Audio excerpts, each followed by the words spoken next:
Social Butterflies, it's your girl Rin, back at it again with another interview, and today I am joined by the amazing and ever so talented Emily Howell, owner of Elysia Collective Co, which is the gorgeous space that we are in today. How are you doing? I'm good. How about you?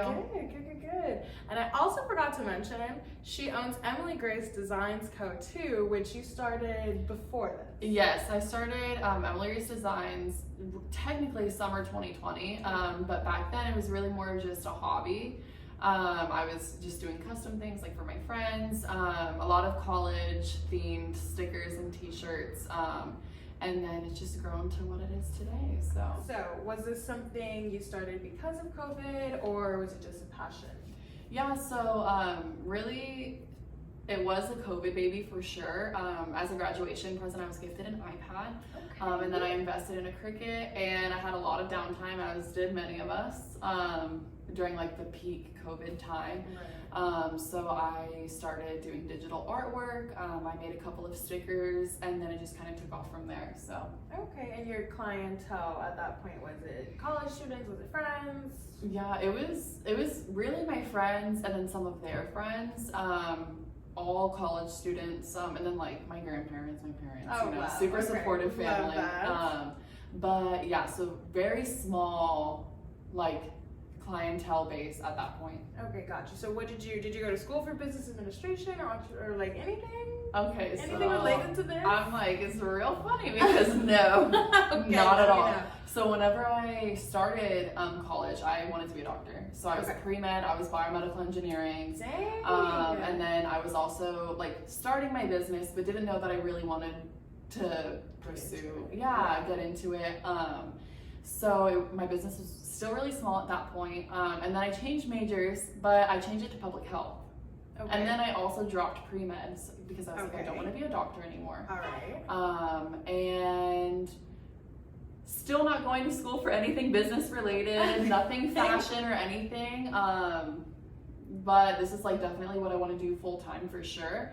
But yeah, kind of crazy. Wow, I can't believe you were pre-med, and even though it was still a small business, the fact that you were doing anything on top of pre-med is insane. Yeah, it was crazy. That was like a rough time. Yeah. But I'm like, that's why we changed majors, we dropped pre-med. Right, you're right. Yeah, Right. so gotta have a good balance. You're right, I love that. How have you been able to balance everything? Because you guys, you're not going to believe this, but this young woman is 21 years old and has just opened her storefront, which houses 12 or how many right now? 14? So we're at 15 right now. 15 women-owned small businesses and boutiques at 21. I'm like, So, I actually don't turn 21 until March. At so 20! At 20! Girl! I know. I'm like, So where does this like, how do you balance? I mean, do you have any, are you, like, is it just work and no play? How do you balance? so definitely, since we started Elysia Collective, I've dedicated a lot more time into working, because there's a lot of initial investment that goes into the startup of a store. Sure. I mean, financially, yes, but also time-wise, mentally, you have, like for this particular store, since we are involving 15 other businesses, there's a lot of like management and coordination that has to come into play. Communication, yes. So the startup of the store definitely took a lot of time, and I knew that it would. So I decided to take this semester off from school. I'm going back next semester, starting back in January, but to get everything ready for the store. Good. So I still do have time to like hang out with my friends, have a social life and everything, but that was because I decided to take a step back from school for just a minute. Right. But Right. And what are you currently in school for? public health. Okay. Yeah. Public health still. Okay. Yeah. Cool. Got it. So still not business administration. Yes, still not. Well, I love that. That's great that you've been able to balance, because I know for me, it's a constant of like, oh, do I party? Oh, but I have like work tomorrow. I know, You know, I have like right? a meeting tomorrow. I'm like, dang.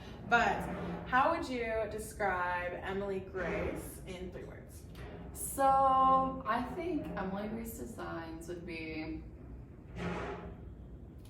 trendy, affordable, and I want to say supportive, but supportive probably like in a way that you wouldn't really think initially, but really because like I want my brand to stand for something. So we do a lot of mental health focused products, so supportive in that sense. And then we also do some like environmentally focused like designs as well. So you did a big like Earth Day and stuff. Yes. Okay. Yeah. So just like supportive in general. Yeah, I love that. No, it's great to be supportive. Yes. Support brands that support good causes. So love that.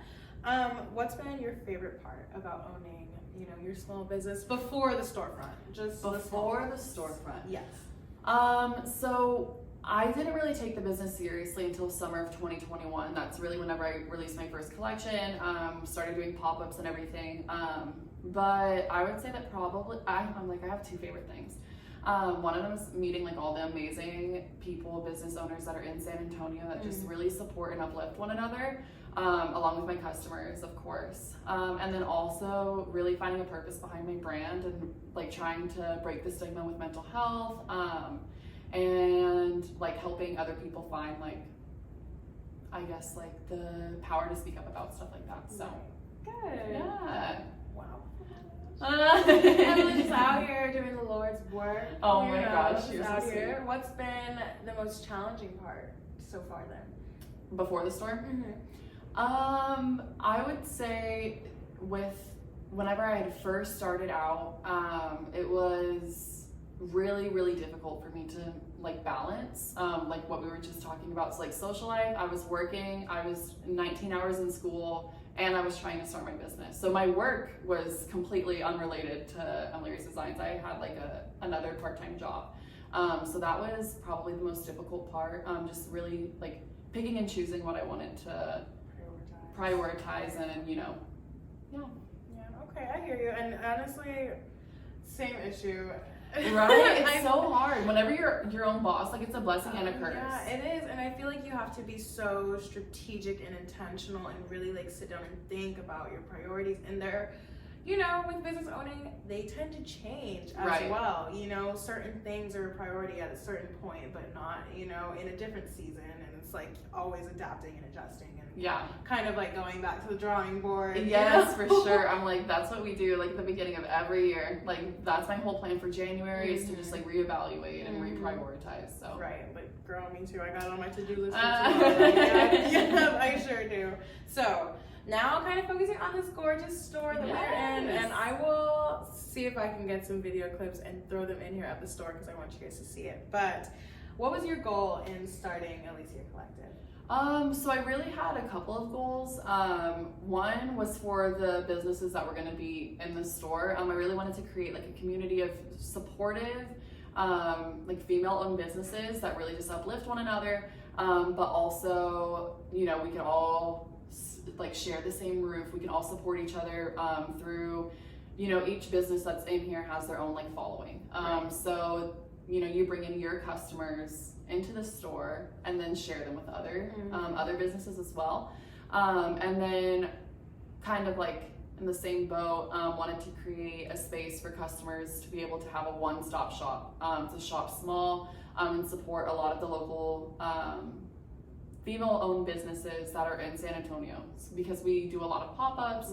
And I feel like for a lot of people it's difficult to coordinate going downtown on a Thursday night or a Saturday night, because sometimes schedules just don't always align. So having that like more permanent location. Right. No, I think it's been great. And you are definitely a one-stop shop. Yes. What are some of the brands that you have in here? What are some of the items that you got going? I see Modernly Planted, amazing plant pottery. Yes. Yeah. So we have Modernly Planted, the concrete, like she has like little trinket dishes and plant pots.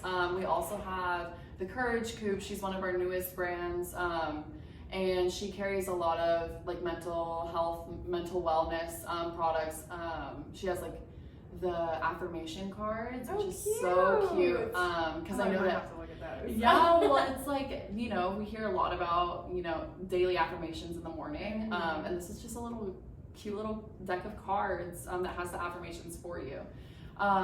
We also have sustainable brands. We have Revolution Refillery and Sunshine & Co.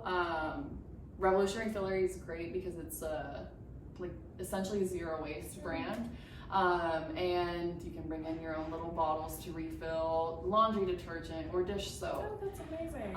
Yeah, and then we have like super cute items from like jewelry to clothing and everything as well. Right, so. A large range of jewelry and clothing for sure. Yes. So, do you plan to extend the store and allow more brands? I know we touched on that a little bit. Like I said, I want you guys to see the space because it is filled with brands in the most like coordinated, cohesive, cutest way possible. But do you think you plan on expanding, whether that be a second location, and you know?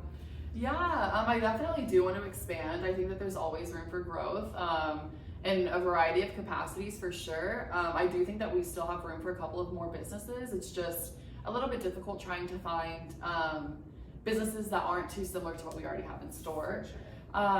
But I do think that we still have some room in that sense. And then we've only been open for 2 months, which is crazy to think about. It's amazing. The opening was great. Yes. Yeah, it was exactly 2 months yesterday. So it's crazy to think about that. I would love to open up additional locations, even like potentially branching out to other cities so that we can, you know, support local makers and business owners in other cities as well. But yeah, definitely want to expand for sure. Yeah, love that. Well, so has there been a big difference between like store owning versus just like regular online boutique small business owning? Okay, like long story short, yes. huge difference. And especially, I know I kind of touched on this a little bit earlier, but especially with like the kind of store that Elysia Collective is. Right. It's not just like my brand is in a storefront. It's essentially 15 businesses under one roof. So it's not like I'm completely taking on responsibilities of other businesses, but I am managing them in the store. And it's also, this is something that I didn't think would be so difficult, but labor. Like scheduling, especially with COVID, you know, right now it's like COVID flu season. So that's been difficult. And then for me, like I feel like I'm the person who is expected to fill in if those people aren't able to make it for whatever reason. And up until this point, that's what I've been doing. But like in terms of managing time and everything, that's kind of right. So that's definitely been a big challenge. So yeah, in that sense, definitely more time consuming than just running my business. Right. But I'm hoping that for next year, I can kind of take some of the things that I was doing for Emily Grace Designs and like bring them down to a smaller scale just a little bit. Like not really doing as many pop-ups because we do have the storefront location. So I know, I'm tired. Oh, she is everywhere. I'm tired. She is everywhere. But yeah, no, I could see that. I could understand. And vendors markets, I've been to a couple as like a shopper, and then obviously I've hosted some with other clients. Right. And yeah, it is no joke. And then I've seen people run storefronts as well. So I can imagine being pulled in both those directions. It's very taxing. So what has been your greatest accomplishment with the storefront?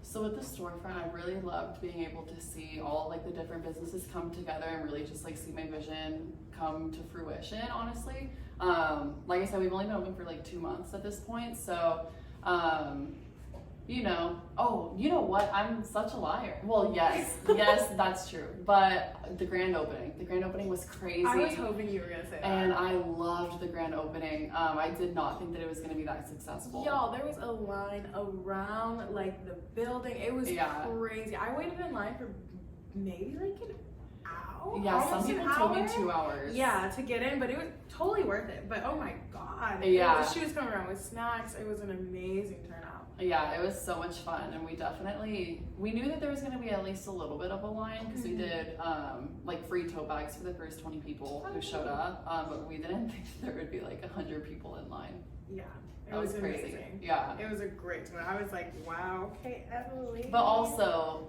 all the businesses coming together, and you know, that too, both things. Right. No, definitely. So, what other advice would you give, you know, other young professionals looking to get into small business owning, whether that's boutique or storefront, anything?